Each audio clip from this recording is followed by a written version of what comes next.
पूजा प्रेम नहीं हो सकती। जरूरी नहीं है कि पूजा करने वाले व्यक्ति के अंदर प्रेम हो, पर प्रेमी जो करेगा वो पूजा हो जाएगी। भगवान को इसकी जरूरत नहीं है। भगवान को जरूरत है कि मेरा भक्त मेरे से भगवान की, अच्छा ये बताओ, भगवान की पूजा करना सरल है या भगवान से प्रेम करना सरल है? अच्छा, पूजा और प्रेम ये दोनों अलग अलग हैं कि एक ही है? जोर से, हाँ, एक है कि अलग अलग है? अलग अलग है। पूजा प्रेम नहीं हो सकती, पर प्रेम पूजा हो सकता है। बात समझ में आई? पूजा जरूरी नहीं है कि पूजा करने वाले व्यक्ति के अंदर प्रेम हो, पर प्रेमी जो करेगा वो पूजा हो जाएगी। जरूरी नहीं है कि मंदिर जाने वाला व्यक्ति प्रेमी हो। वो हो सकता है जा रहा हो, जैसे आप भगवान को नारियल, पुष्पमाला, मिठाई चढ़ाते हैं, ये सब क्या है? औपचारिकता है, फॉर्मेलिटी। भगवान को इसकी जरूरत नहीं है। भगवान को जरूरत है कि मेरा भक्त मेरे से प्रेम करे। कितना कितना प्रेम करते हैं आप लोग भगवान से? बहुत। कितना? फिर भी बहुत। जितना प्रेम आप अपने बेटे से करते हैं, अपने बिजनेस से करते हैं, अपने आप से करते हैं, इतना भी प्रेम, आधा भी इससे कोई प्रेम भगवान से करे तो भवसागर से पार हो जाएगा। विडंबना ये है भगवान की। अच्छा ये बताओ, भगवान की पूजा करना सरल है या भगवान से प्रेम करना सरल है? कौन सा काम सरल है इन दोनों में? प्रेम और पूजा में सरल क्या है? क्या सरल है? क्या सरल है? क्या सरल है? क्या सरल है? क्या सरल है? क्या?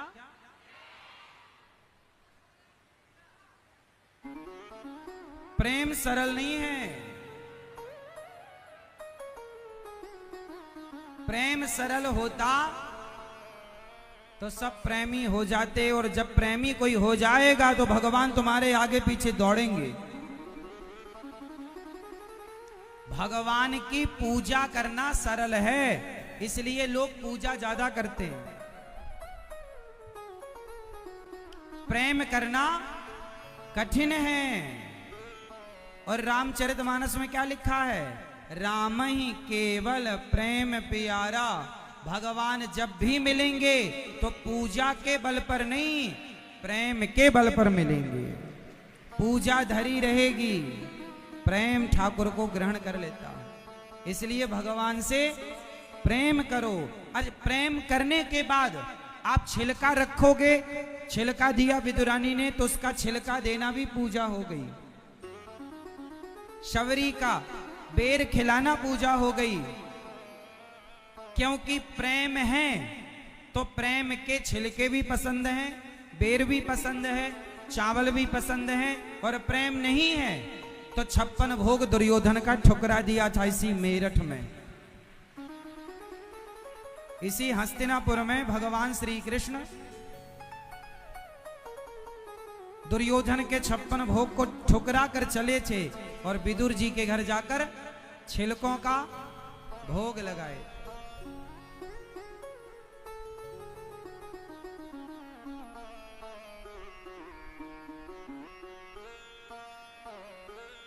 तो भगवान को पाने के लिए क्या सहायक है? पूजा। या तो आप भगवान से क्या करेंगे?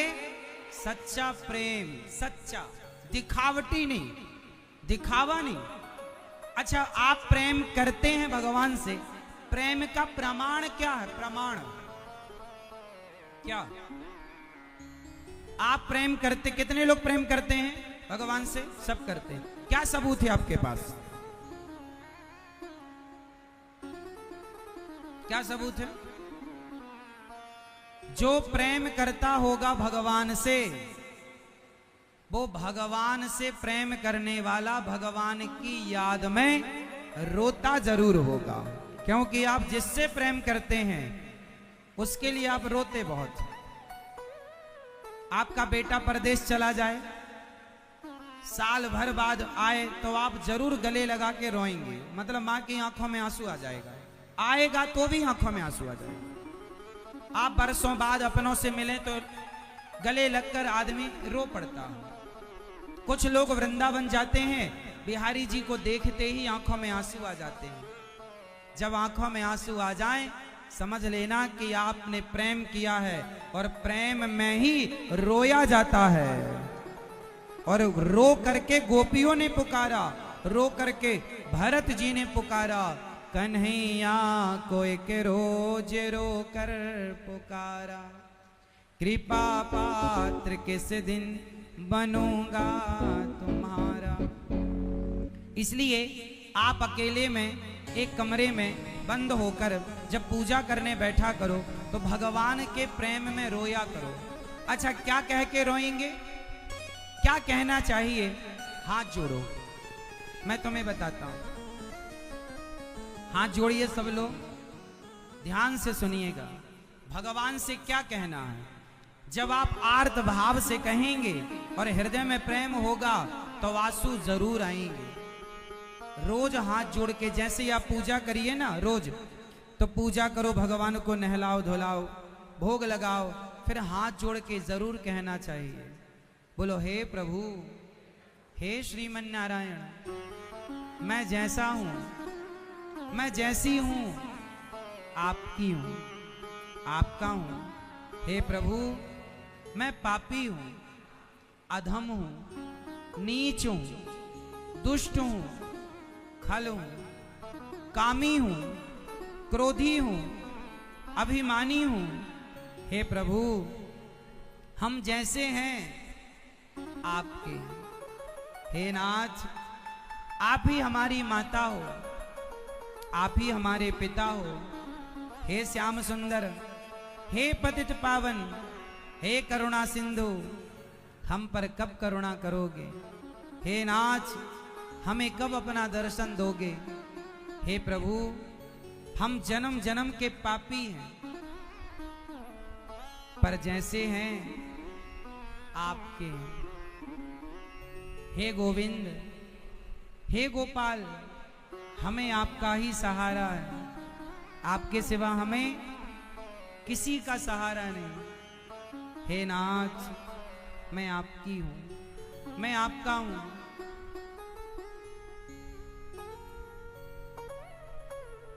गोविंद सहारा तेरा है, गोविंद सहारा तेरा है, गोपाल सहारा तेरा है, गोपाल सहारा तेरा है, नंदलाल सहारा तेरा है, नंदलाल सहारा तेरा है, गोपाल सहारा तेरा है, गोपाल सहारा तेरा है, नंदलाल सहारा तेरा है, नंदलाल सहारा तेरा है।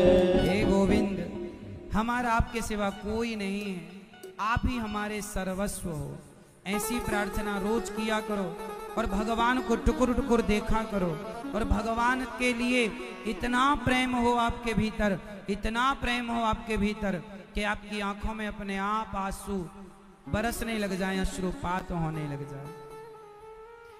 एक पूजा होती है शारीरिक पूजा, जो शरीर से की जाती है, जैसे कि भगवान को नहलाना, वस्त्र पहनाना, पुष्प चढ़ाना, ये पूजा शारीरिक है। ये आप लोग करते होंगे, करना भी चाहिए। जैसा कि सवेरे जल्दी जागकर एक थाली नहाकर स्नान करके सूर्य भगवान को जल चढ़ाकर एक छाली लो, छाली पर चंदन से स्टार बनाओ, उस स्टार पर बीच में ओम लिखो, ऊपर नमो लिखो, फिर नारायणाय ऐसे लिखकर तुलसी चढ़ाकर उस यंत्र की पूजा करो। भगवान को बिठाओ, जल से दूध से भगवान को, लड्डू गोपाल जी को, शालिग्राम भगवान को नहवाओ। ये शारीरिक पूजा है। नहवाओ, फिर पोंछो, फिर उनका श्रृंगार करो, फिर श्रृंगार के बाद उन्हें दर्पण दिखाओ, फिर भोग लगाओ, फिर आरती उतारो, फिर कीर्तन करो, प्रसाद बांटो, सबको खिलाकर ठाकुर जी को कीर्तन करो, भगवान के लिए नाचो। ये शारीरिक पूजा। भगवान को सबसे प्रिय क्या है? आप बताओ, सबसे प्रिय क्या है भगवान को? जोर से। कीर्तन। भगवान को कीर्तन बहुत पसंद है। रोज सुनाओ। और मैं आपको एक लिखित में गारंटी देकर जाऊंगा, आप कहो तो साइन कर दूं स्टाम्प पेपर पर। जो व्यक्ति कीर्तन करेगा, जो व्यक्ति भगवान के नाम का आश्रय लेगा, जीवन में वो कभी दुखी नहीं होगा। यदि दुख आएगा तो छू करके निकल जाएगा। बाल भी बांका नहीं कर सकता कोई आपका, पर रोज कीर्तन का संकल्प लेना पड़ेगा। कीर्तन रोज। एक मैया मेरे पास आई, महाराज मैं बड़ी दुखी हूं, क्या करूं? मैंने बोला मैया कीर्तन किया करो। ऐसे ही बताया उसको भी कीर्तन करके, मैया ऐसे कीर्तन। महाराज कुछ और बताओ। अब बताओ क्या बताएं? क्या भगवान के नाम से बड़ा कुछ है? यदि हो तो आप लोग मुझे बताने की कृपा करें। सारे वेदों का, पुराणों का सार है भगवान का कीर्तन। यत् कीर्तनम यत् श्रवणम यदीक्षणम, सुखदेव भगवान कहते हैं। भागवत जी के आखिरी में यही कहा जाता है, नाम संकीर्तनम यस्य सर्व पाप प्रणाशनम प्रणामो दुख समनस तम नमामि हरिम परम। सारा कार्य का फल है कीर्तन। जो व्यक्ति कीर्तन करेगा, लिख के दूंगा मैं आप मेरठ वासियों को और देशवासियों को, जो कीर्तन करेगा उसके जीवन में कोई दुख ना रहेगा। लेकिन आजकल ना लोगों को भगवान पर विश्वास नहीं। महाराज जी कुछ और बताओ। वो टोना टोटका सुनना चाहते हैं। टोना टोटका के चक्कर में ना पड़ना। भगवान का नाम तुम्हें जो दे सकता है कोई नहीं। तुलसीदास जी ने क्या जपा? नाम। हनुमान जी क्या जपते हैं? केवल नाम।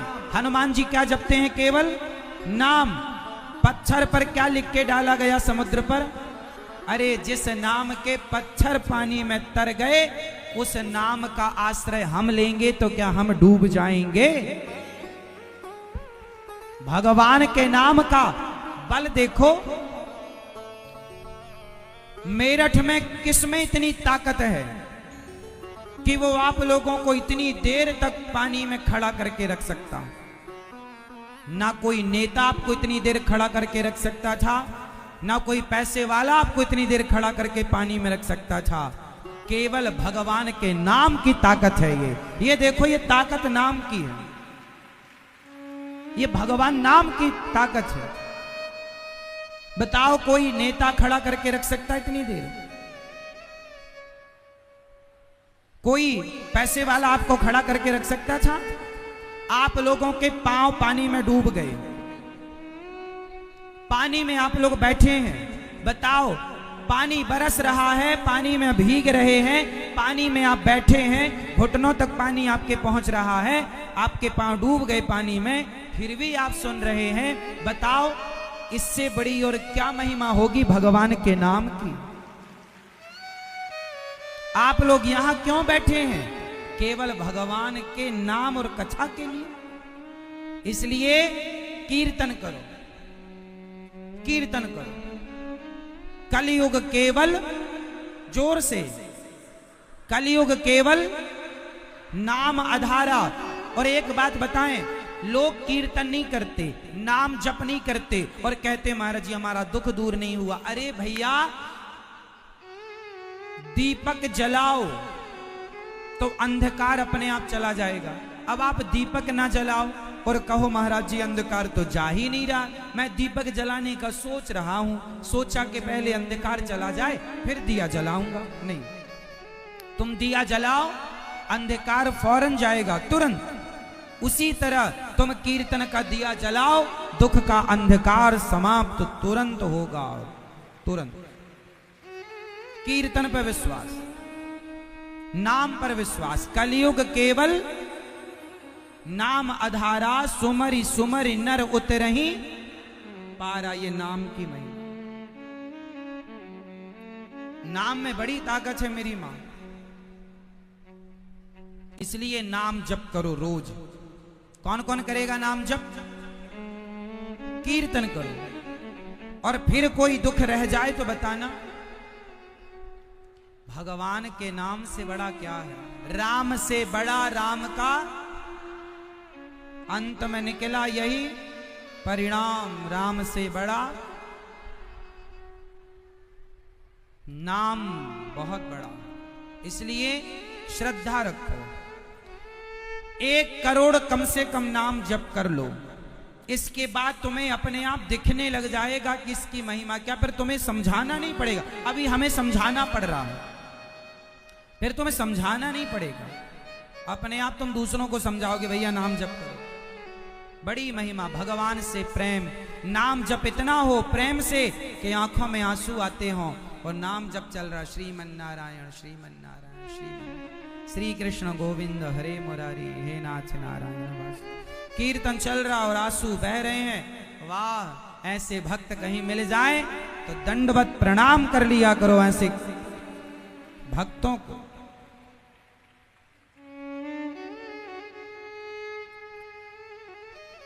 तो आप लोग कीर्तन करेंगे और विश्वास के साथ करेंगे।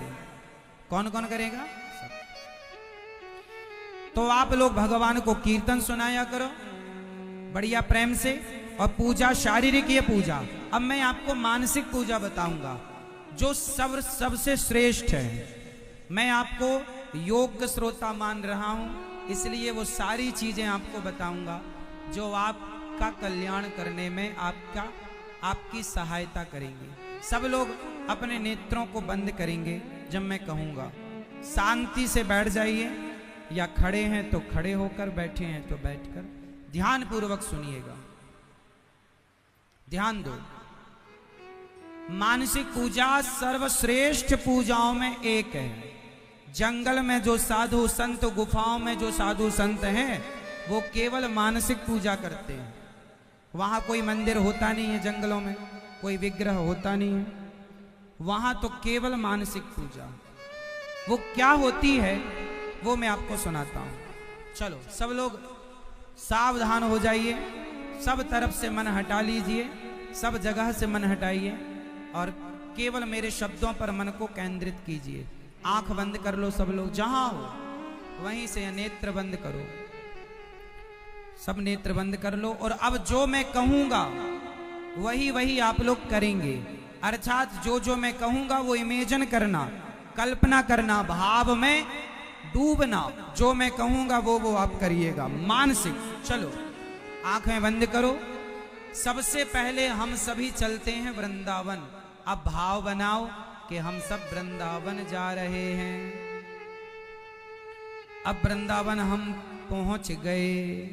अब भाव बनाइए कि हम वृंदावन पहुंचकर वृंदावन की धूल को, माटी को प्रणाम करते हुए, उस माटी को अपने माथे पर लगाते हुए, और हम अब यमुना जी स्नान करने जा रहे हैं। सब भाव बनाओ कि हम यमुना जी नहा रहे हैं। यमुना मैया को प्रणाम करको, यमुना मैया को प्रणाम करो और अब यमुना जी में डुबकी लगाओ। सब भाव बनाओ कि हम यमुना मैया में डुबकी लगा रहे हैं। अपने पूर्वजों के नाम की डुबकी लगा रहे हैं। अपने घर के बच्चों के लिए डुबकी लगा रहे हैं कि इस डुबकी का पुण्य हमारे बच्चों को मिले, हमारे माता पिता को मिले, हमारे दोस्तों को मिले।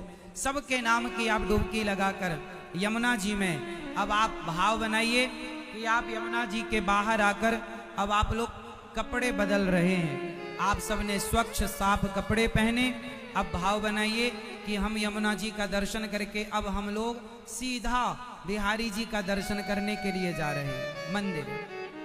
अब हम बिहारी जी की चौखट पर पहुंचकर चौखट को प्रणाम कर रहे हैं। सब लोग भाव बनाओ कि हम मंदिर की चौखट को प्रणाम करते हुए मंदिर में प्रवेश कर रहे हैं। अब जैसे ही आप अंदर गए, भाव बनाइए कि आज भगवान मंदिर के सुंदर सा मंदिर का श्रृंगार है और बिहारी जी आज सुंदर सा श्रृंगार किए हैं, पर पर्दा बंद है।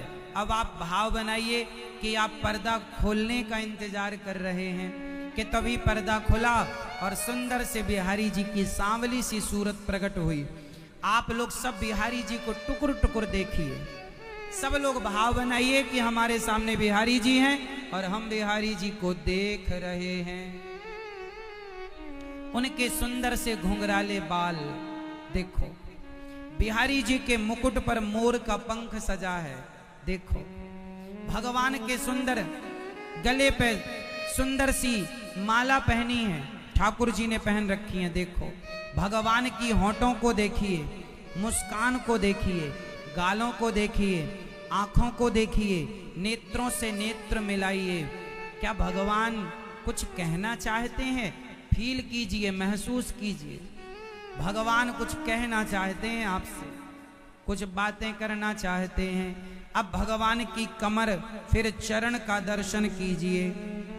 बगल में श्री राधा रानी का भी भाव से दर्शन कीजिए कि किशोरी जी बगल में खड़ी हैं और श्याम सुंदर और श्री राधा रानी को हम देख रहे हैं।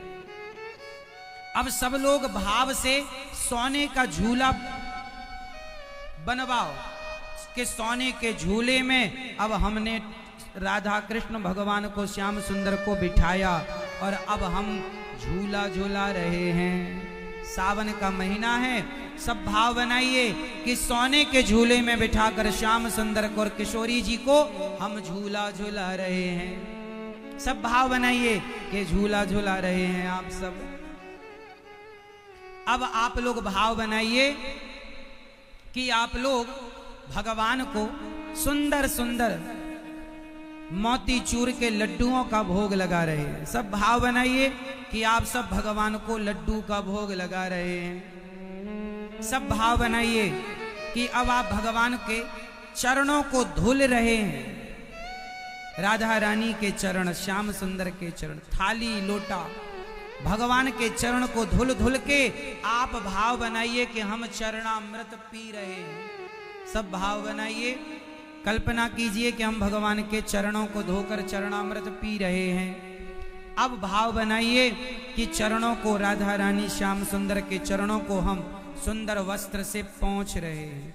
अब भगवान की आरती कर रहे हैं। ये भाव बनाइए। हे प्रभु स्वीकार कीजिए आरती करके। अब आप भाव बनाइए कि आप भगवान से प्रार्थना कर रहे हैं। सब लोग हाथ जोड़कर ये भाव बनाइए कि आप भगवान से कह रहे हैं कि हे प्रभु हम बहुत बड़े पापी हैं, हे करुणा निधान, हे श्री बांके बिहारी जी, हे श्री राधा रानी, हम आपके हैं माँ, हमें कब स्वीकार करेंगे आप? हे श्याम सुंदर हमें कब स्वीकार करेंगे आप? हम जन्म जन्म के पापी हैं, कामी हैं, क्रोधी हैं, लोभी हैं, अभिमानी हैं, पर जैसे हैं बिहारी जी, हे प्रभु हम आपके हैं, हमें स्वीकार कीजिए।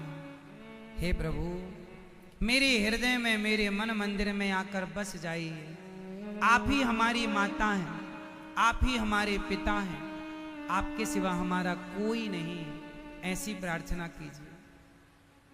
सब लोग प्रार्थना कीजिए भाव से। प्रार्थना करते हुए भगवान से कहो कि हे प्रभु क्या आपने हमें भुला दिया है? हे नाथ हम आपको भूल भी जाएं तो हे करुणा सिंधु आप हमें मत भुलाइएगा। हे नाथ मैं आपको कभी भूलूं नहीं। हे नाथ मैं जैसा हूं आपका हूं। हे प्रभु मैं जैसा हूं, जैसी हूं आपकी हूं। हे राधा रानी मैं जैसा हूं, जैसी हूं आपकी हूं। हे प्रभु, मुझे कुछ नहीं आता, ना पूजा करना, ना यज्ञ करना, ना जप करना, ना तप करना। मुझे पता ही नहीं कि आपकी भक्ति कैसे करनी है, आपकी पूजा कैसे करनी है। हे प्रभु, मैं आपके योग्य नहीं हूं। हे राधा रानी, हे श्याम सुंदर, मैं आपके लायक नहीं हूं, पर आप चाहें तो मुझे अपने लायक बना दें। हे प्रभु, यदि मुझसे कोई अपराध हो जाए, त्रुटि हो जाए, तो हे नाथ, हे नाथ, हम आपके दास हैं, चरणों की धूल हैं, हमारे अपराधों को ना देखिएगा। हे प्रभु, हम संसार के प्राणी हैं, काम क्रोध लोभ मोह भरा पड़ा है। हे नाथ, हे करुणा निधान, हमें ना भुलाइएगा। हे बिहारी जी, हम जैसे हैं आपके। अब आप लोग भाव बनाइए कि आपने भगवान श्री कृष्ण के दोनों चरण उठाकर अपने माथे पर रख लिए हैं। ऐसा भाव बनाओ कि आपके मस्तक पर श्याम सुंदर के चरण हैं। सब महसूस करिए कि आपके मस्तक पर श्याम सुंदर के चरण हैं। सब महसूस करिए कि अब आपने श्री राधा रानी के चरणों को अपने मस्तक पर रखे हैं। सब महसूस कीजिए। अब भाव बनाइए कि आप भगवान को बढ़िया 56 भोग परोस रहे हैं और आप अपने हाथ से लड्डू खिला रहे हैं और भगवान खा रहे हैं। सब भाव बनाइए कि आप श्याम सुंदर और राधा रानी को लड्डू खवा रहे हैं, पूड़ी साग खिला रहे हैं, कढ़ी और चावल खिला रहे हैं और श्याम सुंदर खा रहे हैं, श्री राधा रानी खा रही हैं। भाव बनाइए कि आप उन्हें खिला रहे हैं और वो आपके हाथ से खा रहे हैं। मेवा मिष्ठान खिलाइए। अब जल पिलाइए। अब भगवान के मुंह को साफ कीजिए किसी वस्त्र से। अब हाथ जोड़कर बस यही प्रार्थना कीजिए कि हे प्रभु, मेरे हृदय में आप सदा के लिए विराजमान हो जाएं। हे राधा रानी, हे श्याम सुंदर, मेरे हृदय में सदा के लिए बस जाइए। और हे नाथ, मैं आपको कभी भूलूं नहीं। सब लोग बोलिए, हे नाथ, मैं आपको कभी भूलूं नहीं। हे नाथ, मैं आपको कभी भूलूं नहीं।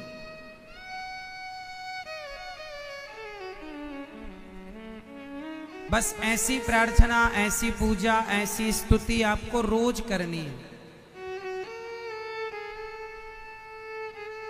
अब सब लोग अपनी आंखें खोल लीजिए। बताइए कितना समय लगा? 5 मिनट भी नहीं लगा। और 5 मिनट में आप कहां पहुंच गए? ना किराया लगा, ना खर्चा हुआ, ना थकावट हुई, ना धक्का लगा, और आप वृंदावन जाकर यमुना नहाकर बिहारी जी को अपने हाथ से खिलाकर उनके चरणों को माथे में रख के प्रार्थना करके वापस आ भी गए। इसे कहते हैं मानसिक पूजा। इसमें खर्चा कुछ नहीं है, लेकिन इसमें आपने अपने मन को लगाया। लोग कहते हैं ना, हमारा तो मन नहीं लगता।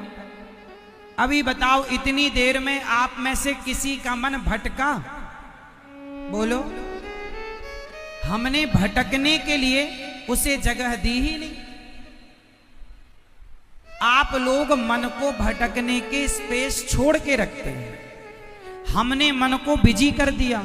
ऐसे रोज अपने घर में बैठकर 10 मिनट, 5 मिनट, आधा, संत लोग तो 10-10 घंटे ध्यान में डूबते हैं। इसी का नाम है ध्यान। क्या है ये? अभी हमने आपका क्या कराया? ध्यान लगवाया। ध्यान ऐसे लगाया जाता, कल्पना की जाती, इमेजिन किया जाता, हम वृंदावन गए, बिहारी जी का दर्शन, और भी से आप बढ़ाते चलो कि आप वृंदावन की परिक्रमा लगा रहे हैं, और बढ़ाओ कि आप गिरिराज जी की परिक्रमा लगा रहे हैं, और बढ़ाओ कि हम हरिद्वार गए गंगा जी नहा रहे हैं, और बढ़ाओ हम अयोध्या जी गए सरयू जी नहा रहे हैं, रामलला का भी जब ध्यान में गए हो तो पूरे भारत का भ्रमण करके ही लौटना। जगन्नाथ जी भी जाओ, वहां का प्रसाद खा के आओ, मानसिक, कोई खर्चा नहीं। अब जैसे अभी हमने वृंदावन तक आपको पहुंचाया, अब आपके पास समय हो तो फिर आप आंखों बंद करके सीधे वहां से जगन्नाथ जी निकल जाएं। मन को चल मन जगन्नाथ, समुद्र नहाओ, जगन्नाथ जी का दर्शन करो, उनके लिए रो। ऐसे ध्यान करते करते आंखों में आंसू आए, ये बाद का सब्जेक्ट है, आएगा, ऐसा भी होगा। लोग कहते हैं ना भगवान दिखते नहीं, तुमको देखना आया नहीं। ऐसे 15 दिन ध्यान कर लो तुम, 16वें दिन तुम्हारी आंखों के सामने ना गोविंद प्रकट हो जाए तो कह देना फिर आप। भगवान दिखते हैं, देखने की काबिलियत चाहिए। भगवान के परिचय में एक बात आपसे कह दूं, जैसे कोई आपसे सवाल करे कि देखो हमें एक घर बनाना होता है, बनाना है तो घर बनाने के लिए हम लोग क्या लाते हैं? लकड़ी लाएंगे, सीमेंट लाएंगे, सरिया लाएंगे, इत्यादि चीजें मटेरियल लाएंगे, तब तो घर बनेगा। तो एक सवाल खड़ा हुआ कि जब हम लोग घर बनाते हैं तो बहुत सारी चीजें चाहिए, और भगवान ने संसार बनाया होगा तो कौन से मटेरियल से बनाया होगा, किस वस्तु से बनाया होगा?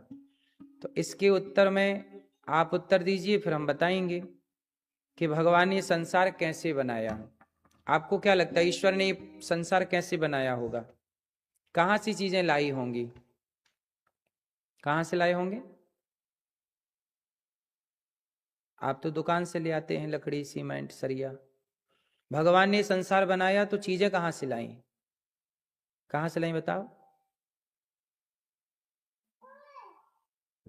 कहां से लाए? सियाटल से लिया?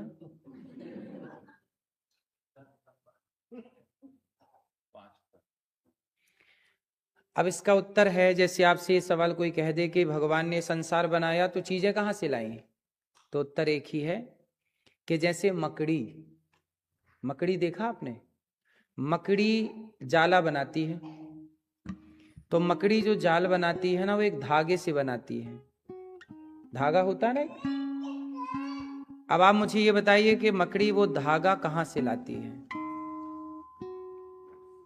कहां से लाई बताइए? हाँ, मकड़ी के अंदर से ही उसका जो लार होती है उसी से वो धागा बनाती है, और वो मकड़ी अपने से धागा प्रकट करती है, उसी धागे पर खेलती है जाल पर, और उसी को खा जाती है।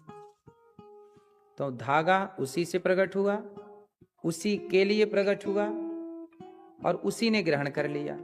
उसी तरह जैसे मकड़ी से धागा प्रकट होता है, ऐसे भगवान से ही ये संसार प्रकट होता है। तो संसार कहां से बना? भगवान से ही प्रकट हुआ।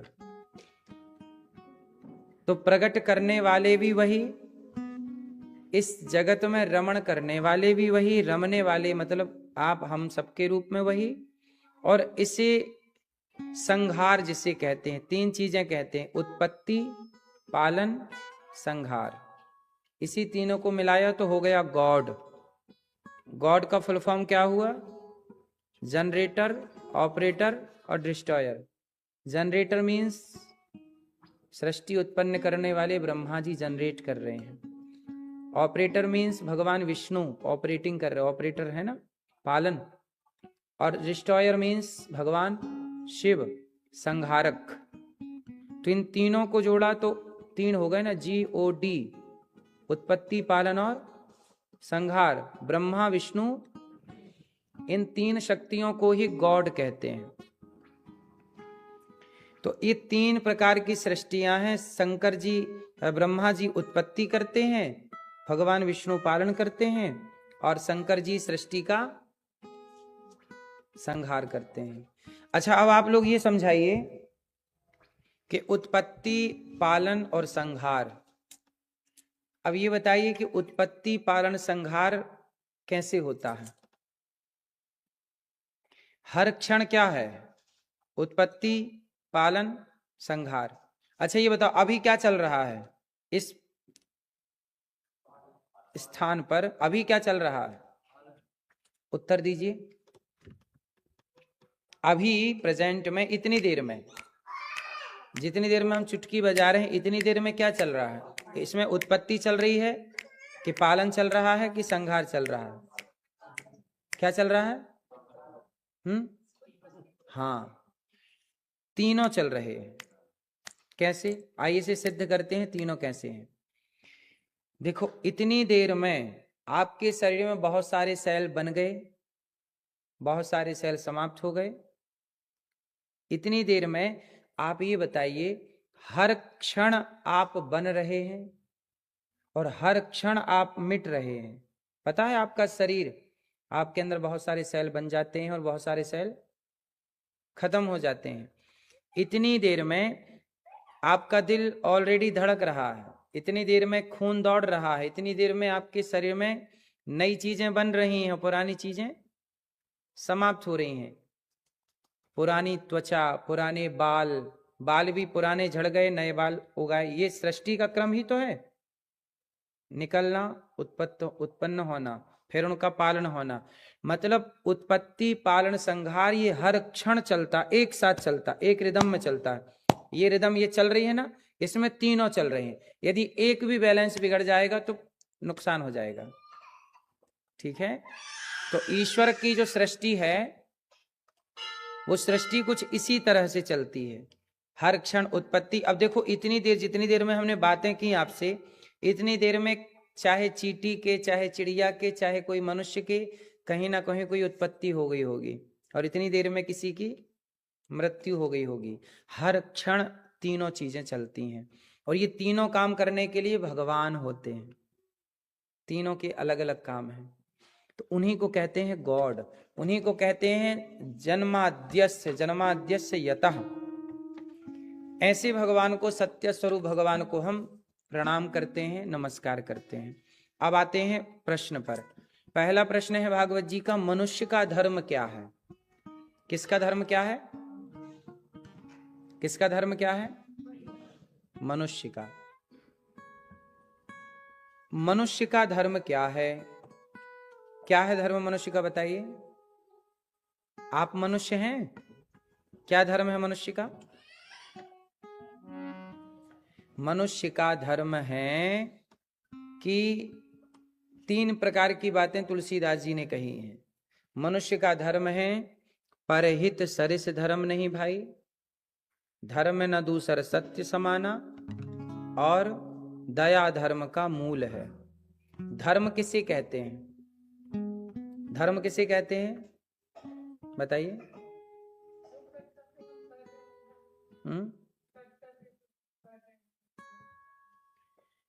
धर्म कहते हैं ये सृष्टि किससे चल रही है। जैसे भारत चल रहा है, भारत में अपना संविधान है, अमेरिका का अपना संविधान है, कनाडा का अपना संविधान है, जर्मनी जापान का अपना अपना उनका कॉन्स्टिट्यूशन है। सबका अपना अपना है ना, लेकिन सबके अपने अपने होने पर भी ईश्वर का एक ही संविधान है। ये पूरी सृष्टि ईश्वर के संविधान से चलती है। कैसे चलती है, आओ इसे सिद्ध करते हैं। ये पूरी धरती किसके संविधान से चलती है? ईश्वर के संविधान से। कैसे? देखो, आप जब अपनी माँ को देखते हैं, अब एक उदाहरण समझ लेते हैं, मूल बातें हैं, इसके बाद फिर आपको ले चलेंगे गहरी कथा में। पहले मूल बात समझ लेते हैं। मूल बात यह है कि ये सृष्टि किससे चल रही है? ईश्वर के संविधान से। और ईश्वर का संविधान क्या है? ईश्वर के संविधान को क्या कहते हैं? धर्म। ईश्वर का संविधान क्या है? जोर से। ईश्वर का संविधान है धर्म, और ये पूरी सृष्टि किससे चलती है? धर्म से। कैसे? कैसे मान लें कि धर्म से चल रही है? आओ अब ये बताइए, आप लोग अपने पति को देखते हैं? और अपने पिता को भी देखते हैं और अपने बेटे को भी देखते हैं। देखने कितने हो गए? दिखने वाले कितने हो गए और देखने वाला एक। आपने इन्हीं आंखों से पति को देखा, पिता को देखा, पुत्र को देखा, पर ये बताइए तीनों को एक ही दृष्टि से देखा कि अलग अलग नजरिए से देखा? किसने बोला कि अलग अलग देखो? किसने बोला कि ये अलग है? ये पुत्र है तो इसे ऐसे देखना है, ये पति है इसे ऐसे देखना है, ये पिता है इसे ऐसे देखना। ये किसने आज्ञा दी आपको? यही है धर्म। जहां मैं नहीं होता, आप नहीं होते, पर धर्म अपना काम कर रहा होता है। जब आप अपने बेटे को देखते हो तो बेटे को अलग नजर से देखते हैं, पति को अलग नजर से। वो नजर का जो डिवाइडेशन है वो कौन कर रहा है? वही है धर्म। धर्म डिवाइड करता है कि इसे ऐसे देखना है। माँ को हम कैसे देखते हैं और पत्नी को कैसे देखते हैं, दोनों को देखने में अंतर है। और ये हमें कौन कह रहा है अलग अलग देखने की इजाजत? ये धर्म है। जैसे एक लड़का है, वो अपनी बहन को भी देखता है, उसकी जवान बहन, सुंदर बहन है, उसे देखता है तो उसे देख करके उसके अंदर कोई वासना जागृत नहीं हो रही है, बहन है। और उसी उम्र की लड़की चौराहे पे दिख जाए तो वो उसे छेड़ने लग जाता है, गलत गलत कमेंट करने लग जाता है, बोलने, जबकि उसी उम्र की है। वो भी खुद की बहन को बहन मानता है और दूसरे की बहन को छेड़ता है। अपनी बहन को क्यों नहीं छेड़ रहा है? किसने रोका उसे? जबकि वो घर में भी अकेला है, कोई नहीं है, घर में भाई बहन दोनों हैं, पर अपनी बहन को नहीं छेड़ता। क्यों? किसने रोका है? धर्म ने। उसे धर्म ने ही कहा कि तेरी बहन है, इसके साथ कैसे व्यवहार करना। और जिस दिन धर्म मर जाएगा उसके अंदर का, उस दिन वो बहन को भी छेड़ लेगा। तो जब तक आप अपनी बहन को नहीं छेड़ रहे हैं, समझ लीजिएगा कि आपके अंदर धर्म जिंदा है। और जिस दिन आपके अंदर धर्म मर जाएगा उस दिन आप अपनी बहन को भी। तो आप इंसान तब तक हैं जब तक आपके अंदर धर्म है, और जिस दिन आपके अंदर धर्म मरा उस दिन आप क्या हो जाएंगे? शैतान, जानवर। जानवर नहीं देखता ना। अब जैसे कुत्ता है, कुत्ता नहीं देखता कि ये मेरी बहन है या मेरी माँ है। जवान होकर के कुत्ता तो अपनी बहन, अपनी माँ के साथ संबंध बनाने लग जाता है, क्योंकि कुत्ते के पास धर्म नहीं है। 84 लाख योनियों में सिर्फ मनुष्य के अंदर धर्म है, हम लोगों के अंदर क्या है? जबकि और किसी के पास धर्म नहीं है। इसलिए भगवान ने आपको बहुत श्रेष्ठ बनाया है। कहते ना, बड़े भाग्य मानुष तन पावा। इसलिए कहते हैं अपने अंदर के धर्म को मत मरने दीजिएगा। राम और रावण में क्या अंतर है? राम के पास क्या है और रावण के पास क्या नहीं है? बस इतनी सी बात है। था भरा सोना खचाखच लंक की दीवार में, था भरा सोना खचाखच लंक की दीवार में, एक रत्ती नहीं मिला रावण को मरती बार में। जाने ना देना धर्म, जाने ना देना धर्म, करना लोभ मत धन धाम का, और धर्म ही जाता रहा तो धन रहा किस काम का। राम ने सारी जिंदगी किसका पालन किया है? धर्म का। और रावण ने सारी जिंदगी किसका उल्लंघन किया है? धर्म का। क्या किसी पराई स्त्री को चुरा लेना धर्म था? रावण ने वही किया। जब आप धर्म की मर्यादा तोड़ देते हैं तो आपका नाश हो जाता है। इसलिए परिस्थितियां कैसी भी हों, क्या नहीं छोड़ना चाहिए? अपने धर्म पर रहना। यही गीता कहती है, स्वधर्मे निधनम श्रेयः पर धर्मो भयावह।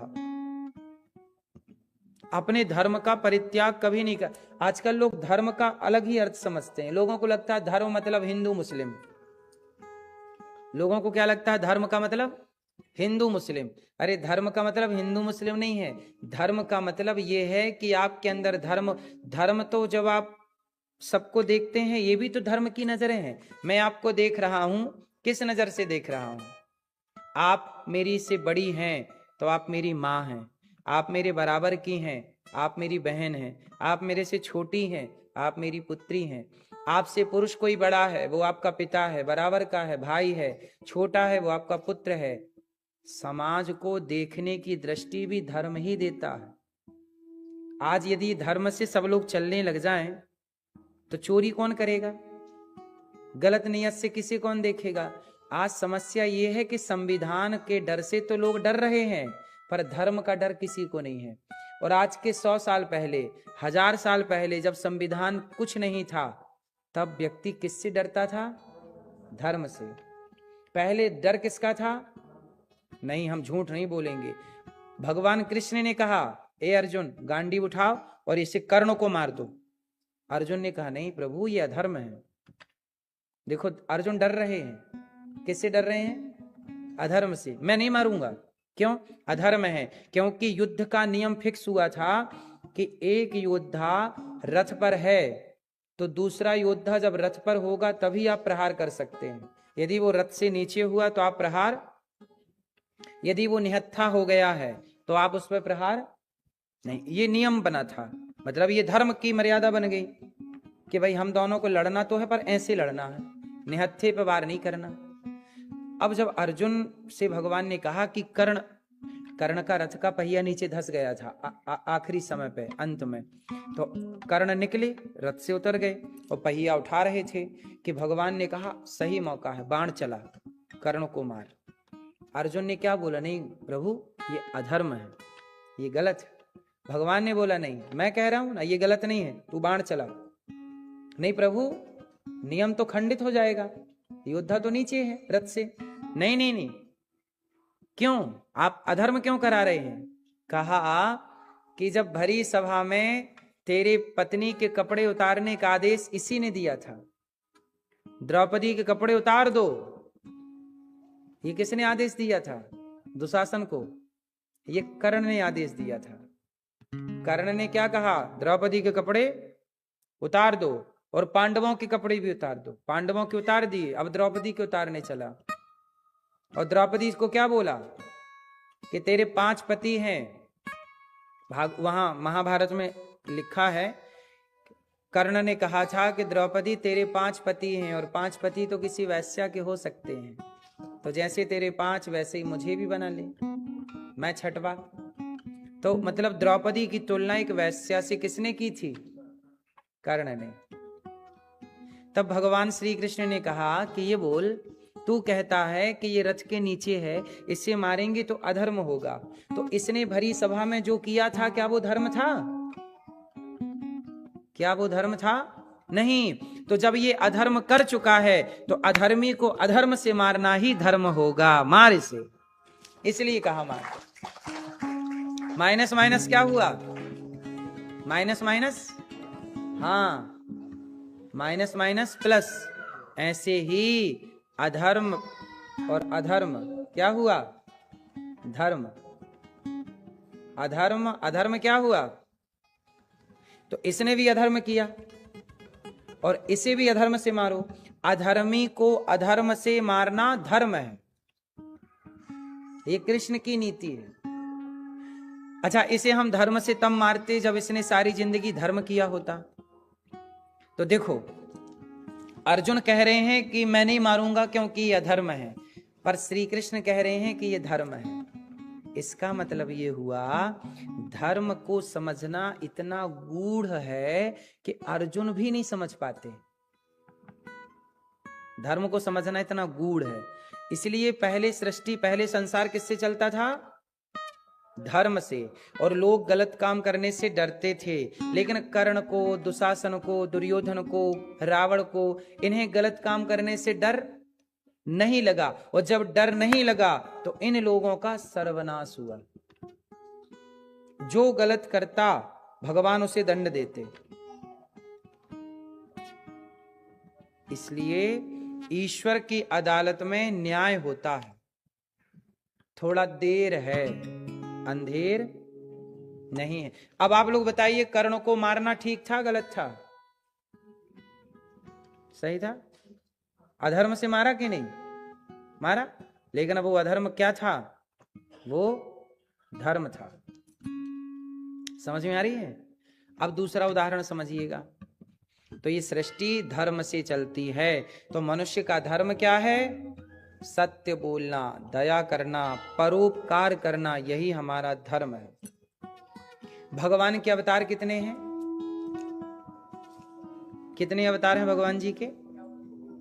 कितने? 24 अवतार।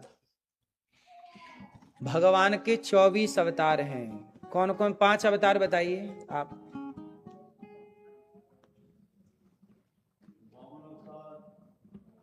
आपसे अभी नहीं पूछे, अभी पूछेंगे अभी इनसे। अब इनका नंबर है पीछे वाले का।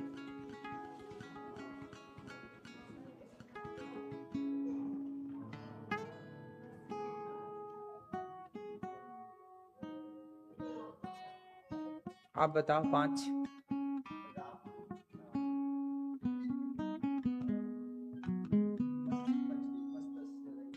मत्स्य। अब आप बता लो। 5 अवतार बताओ। वेद व्यास जी।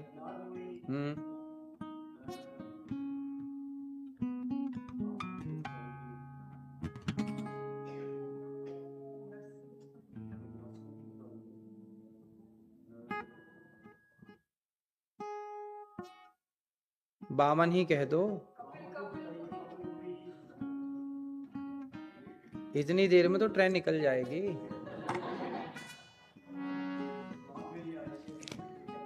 भगवान के कितने अवतार हैं? 24 अवतार। कौन कौन से? भगवान का सबसे पहला अवतार है सनकादि, सनक, सनंदन, सनातन, सनत कुमार। भगवान का दूसरा अवतार है वाराह, विष्णु वाराह।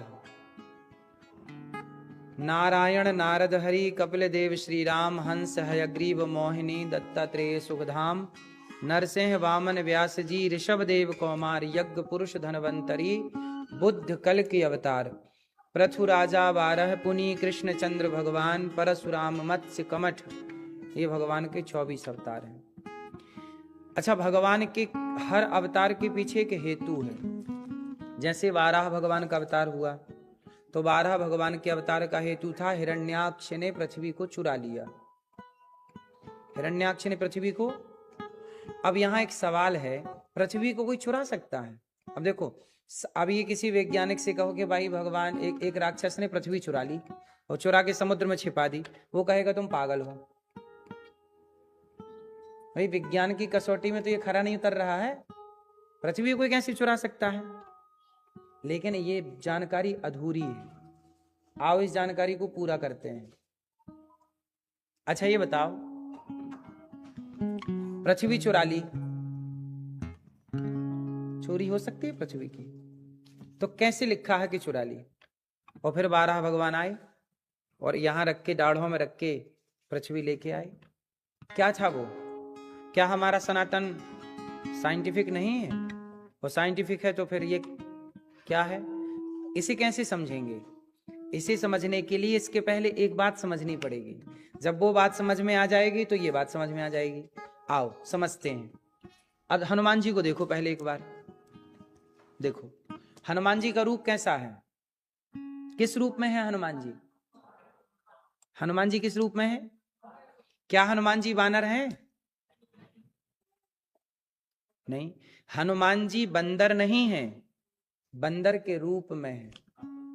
गंगा नदी नहीं है, नदी के रूप में है। राम जी मनुष्य नहीं है, मनुष्य के रूप में है।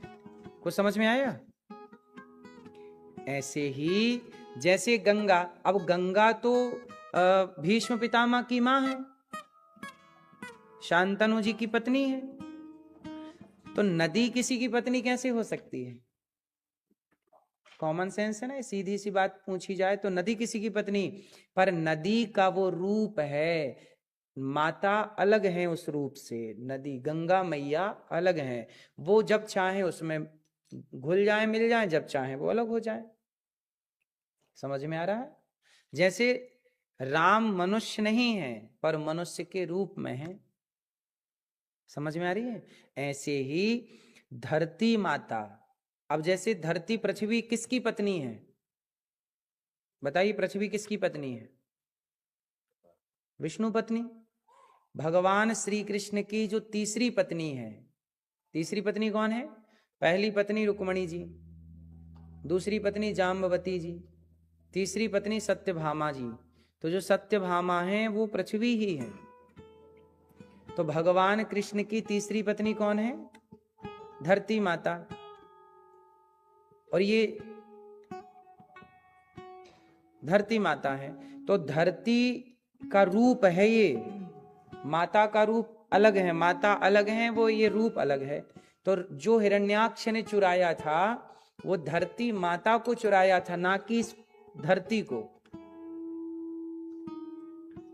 अब जैसे कोई गंगा जी को चुरा के ले जाए, तो गंगा जी तो बह रही हैं, पर गंगा जी जो पत्नी है शांतनु जी की, उनको कोई उठा के ले जाए तो कहो गंगा तो यही है, कैसे चोरी हो गई? तो भाई वो गंगा का वो रूप अलग है। समझ रहे हैं अब हम जो समझाना चाह रहे हैं? दो रूप हो गए ना वहां पे, एक अंश है, एक अंशी है। जैसे आप दर्पण में दिख रहे हैं, मेरा चित्र किसमें दिख रहा है? तो दर्पण में जो दिख रहा है वो क्या था? वो प्रतिबिंब है। वो मेरा क्या है? वो मेरा क्या है? अब कोई दर्पण चुरा के ले जाए, बोले इसमें तो अनिरुद्धाचार दिख रहे थे, अनिरुद्धाचार चोरी हो गए।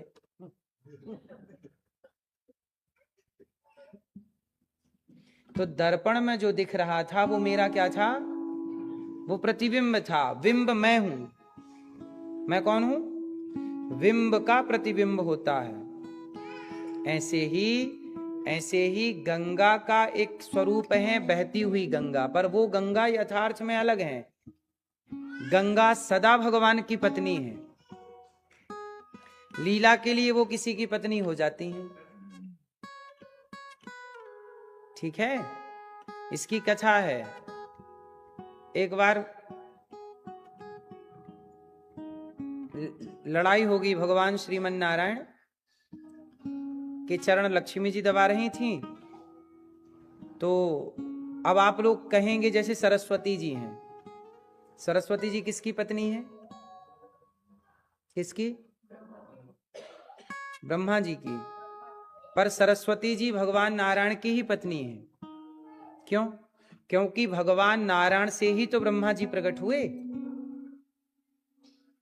ब्रह्मा जी कहां से आए? भगवान नारायण की नाभि से ब्रह्मा जी। और जब नारायण की नाभि से ब्रह्मा जी प्रकट हुए तो ब्रह्माणी कहां से आएंगी? तो लक्ष्मी जी, मतलब भगवान नारायण ही एक रूप में ब्रह्मा हो गए। तो नारायण क्या बन गए? जोर से, क्या बन गए? ब्रह्मा बन गए। तो भगवान नारायण ब्रह्मा बन गए, और भगवान नारायण ही विष्णु बन गए, और भगवान नारायण ही शिव बन गए। एक ही शक्ति तीन भागों में डिवाइड हो गई। तो जब नारायण की एक शक्ति तीन भागों में डिवाइड हुई तो जो लक्ष्मी शक्ति है वह भी तीन भागों में डिवाइड हो गई। तो लक्ष्मी क्या बन गई? एक रूप से तो विष्णु जी के पास लक्ष्मी लक्ष्मी के रूप में रह गई, और लक्ष्मी जी एक रूप से ब्रह्मा जी के पास सरस्वती बन गई, और शंकर जी के पास एक रूप में पार्वती जी बन गई। तो पार्वती और सरस्वती ये दोनों कौन है? यह भी लक्ष्मी स्वरूपा है। क्योंकि ब्रह्मा विष्णु महेश ये व्यवहार में तीन है। व्यवहार में कितने हैं?